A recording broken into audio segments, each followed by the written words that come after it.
नमस्कार। उम्मीद है आप लोग स्वस्थ और आनंद होंगे।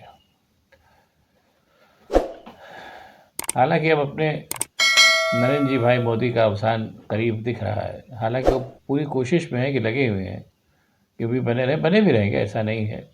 लेकिन वो एक तरीके से निरर्थक रूप से गद्दी पर बैठे हुए हैं। पूरा उनका जो पूरा ऑरा था जो उनके लिए बनाया गया था वो ध्वस्त हो चुका है और वो विश्व गुरु से विश्व चेले की हैसियत में आ गए हैं, ऐसा है। और मैंने पहले भी एक बार बताया था, बात चली तो फिर एक बार बता रहा हूँ कि एक कहावत होती है, परिहर के बानर। हमारी तरफ की कहावत है, अवधी कहावत है। अवधी कहावत मतलब एक ऐसा बंदर जो एक ऐसी जगह फंस गया है जहाँ कोई पेड़ वेड़ नहीं है और लोग उस पर पत्थर मार रहे हैं, वो बेचारा जान बचाने के लिए इधर उधर भाग रहा है। उसको कहा जाता है परिहर का बानर। वही स्थिति अपने नरेंद्र जी भाई मोदी की हो गई है। बहरहाल कोई बात नहीं, विधि का विधान है। ये वही नरेंद्र जी भाई मोदी हैं जिन जो जब आए थे तो बहुत ही मतलब हुंकार भर के कहा था कि उन्होंने कि हम 15-15 लाख रुपया हर एक के खाते में डाल देंगे। 15 लाख आना तो दूर, 15 रुपया भी नहीं आया और हर चीज़ों के दाम बढ़ गए। और उसके अलावा जो बाकी सब जन सामान्य को थोड़ी बहुत सुविधाएं थी वो भी सब खत्म हो गई। और ऐसा नहीं था कि ये सब जो हो रहा था ये सब प्रधानमंत्री की नाकामी से हो रहा था, ऐसा नहीं। वो इसी इसी उद्देश्य से आए थे कि हमको कॉमन मैन को परेशान करके कुछ लोगों का भला करना है। ये उन्होंने किया और ये भी उनको मालूम था। इतने दिन से वो लगातार संघ में थे और सारी बातें थी, झूठ उठ बोले माहिर हो गए थे, गप मारने में माहिर हो गए थे। तो सब ऐसा नहीं कि वो ये सब चीज़ें ना जानकारी कर रहे थे, खूब जानबूझ के कर रहे थे। और इसीलिए उनकी लफाजियाँ भी थी, एक के बाद एक लफाजी वो करते थे, अपना काम निकालते थे। आदमी का ध्यान उस लफाजी में चला जाता था, उनका काम हो जाता था। जैसे कृषक बिल में भी मुझे याद है कोई लफाजी, उस समय मुझे इतना नहीं याद आ रहा है, कोई लफाजी उन्होंने मारी थी और उधर जो है वो उन्होंने कृषक बिल जो है वो ध्वनिमत से पास करा दिया। बाद में वो पता चला कि वो भी गलत था। बहरहाल सही गलत क्या है इससे अपने नरेंद्र जी भाई मोदी को कोई लेना देना नहीं था, उनका अपना उद्देश्य सफल होना चाहिए था। और उस वो जो पूरी झूठ का उन्होंने जो एक तैयार किया, एक क्या नाम है, पूरा औरा, उस झूठ के औरे पे संघ के तमाम लोग भी लगे। अडानी अंबानी का पैसा तो लगा ही लगा। उधर राहुल गांधी को गरियाने के लिए और बी लिटिल साबित करने के लिए उनके खिलाफ तमाम करोड़ों रुपया खर्च करके झूठ फैलाया गया, ये सब हुआ। लेकिन सवाल ये पैदा हो कि जब व्यक्ति अयोग्य है, जो अपने नरेंद्र जी भाई मोदी हैं, तो आप उसके ऊपर कितना भी मुकदमा चढ़ाएंगे, अंत में सच्चाई सामने आ ही जाएगी। पता चला कि दुनिया भर में लोग तो कहते हैं कि वो विदेश क्या नाम है जाते थे भारत का पक्ष रखने।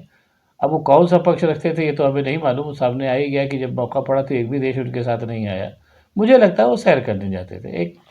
एक निम्न मध्यम वर्ग का बच्चा जो भाग्य के धक्के से और अपनी क्या नाम है, अपनी क्या नाम है कलाकारियों से प्रधानमंत्री बन गया, तो उसके जो मानसिकता थी वो सामने खुल के आती थी। कपड़ों कपड़ों को लेकर के वही थी कि आप जैसे जो जवाहरलाल नेहरू नेहरू वगैरह को देखिए, इंदिरा गांधी को देखिए या राजेंद्र प्रसाद को देखिए, ये सब संपन्न घरों से आए थे। इनके कपड़े नॉर्मल रहते थे जैसे होता है। लेकिन अपने नरेंद्र मोदी लाख लाख कपड़े पहन करके पूरा वो एक हमेशा तैयार रहते थे। बचपन में जिस चीज़ का अभाव व्यक्ति झेलता है, अगर बड़ा होकर समर्थ हो जाए तो वो चीज़ उसके सामने आती है। अपने मोदी जी ने बचपन में अभाव झेला, जैसा वो खुद बताते थे। हालांकि उनकी किसी भी बात पे भरोसा नहीं किया जाता, लेकिन चलो कभी कहीं उन्होंने कहा कि मैंने 40 साल भीख मांग के खाया, कभी कहा 35 साल भीख मांग के खाया।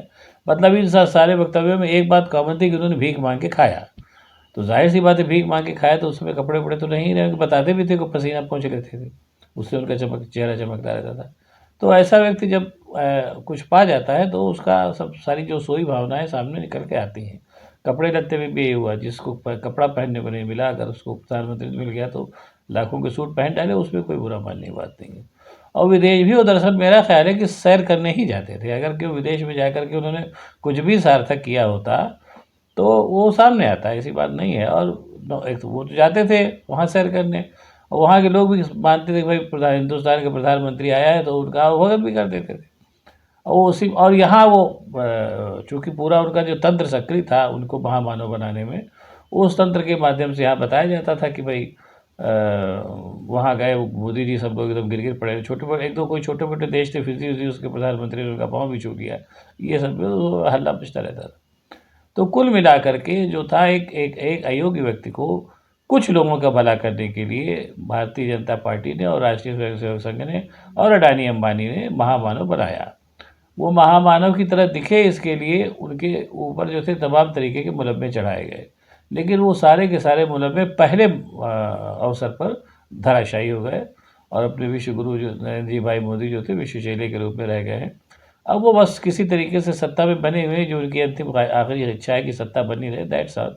और सत्ता में वो बने रहें इसके लिए भी देखिए वो क्या-क्या करते हैं, ये भी सामने आएगा। बाकी अब उनके पास कहने के लिए कुछ नहीं है।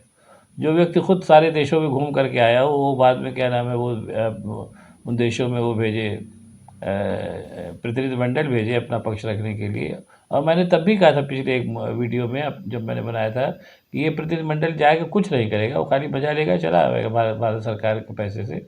अब सूचना यही आ रही है कि वो लोग कहीं जा वहाँ नहीं रहे हैं, बस एम्बेसी में ही लोगों को 2-4 लोगों को बुला-बुला के अपनी बात कह दे रहे हैं और घूम फिर के मजा ले रहे हैं, यही होगा।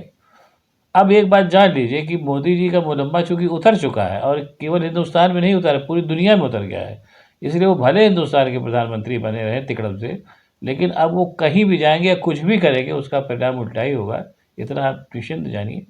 बाकी अगर आपको हमारा वीडियो पसंद आया तो उसको ऊपर शेयर करिए, लाइक करिए। साथ ही साथ मेरे चैनल को सब्सक्राइब करिए ताकि और भी ऐसी बातें आपको बताता रहूँ। बहुत-बहुत धन्यवाद। नमस्कार।